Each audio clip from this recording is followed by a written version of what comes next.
what I had to do was pick out 6 different fabrics that were going to play together in this quilt. So the 2 focus fabrics that I picked out were the trees and then the deer.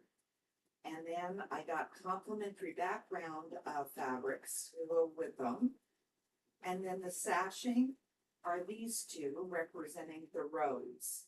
So one's a dirt road and one's a snow road from my perspective. I always come up with a little story for the for my choosing of the colors.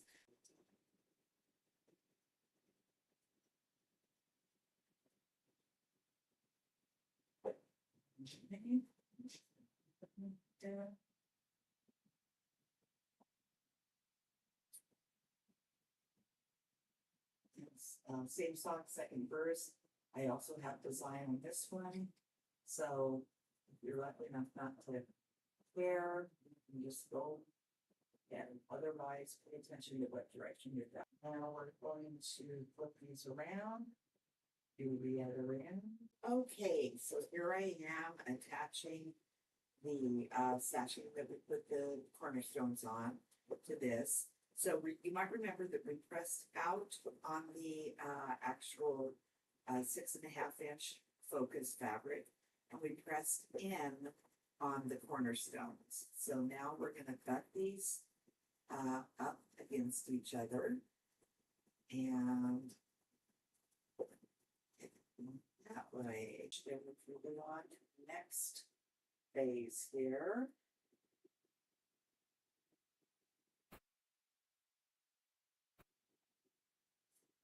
Second, look at this.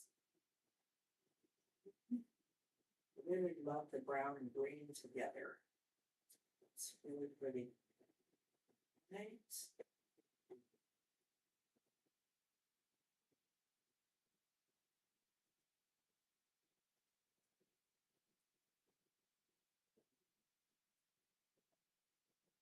Okay, so we've got, this was fabric 1 with fabric 3, and then this is fabric 2 with fabric 4, but the cornerstones are all the backup fabric for the fabric 1 and 3, but it goes all the way around the quilt. Okay, so now I've sewn the sashing on, and now I'm going to attach the other side of that. So there's our 4 patch. So that's what I'm doing with all of the variations that we've got here.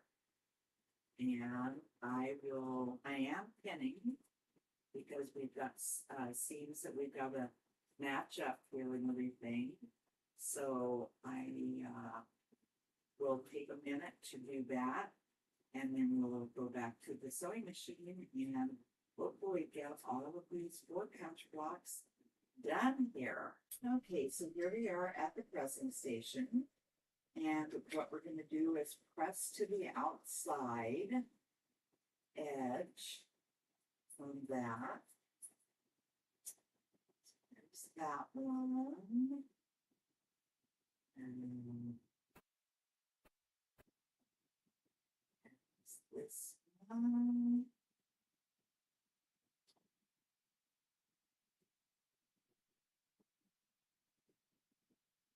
This one.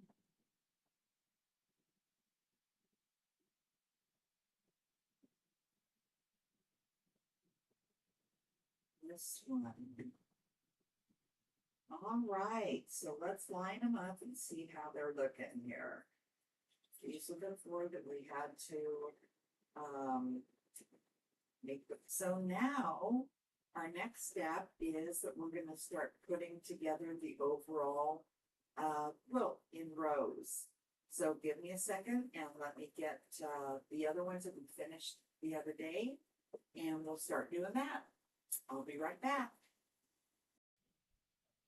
Okay, so now I have it laid out basically 1, 2, 3, 4, 5 rows down and 5 rows across. Okay guys, here's the 5 rows stitched together. So the next step in this process is that we're going to be putting 2 borders around this. So give me a second and we'll be back to do that step.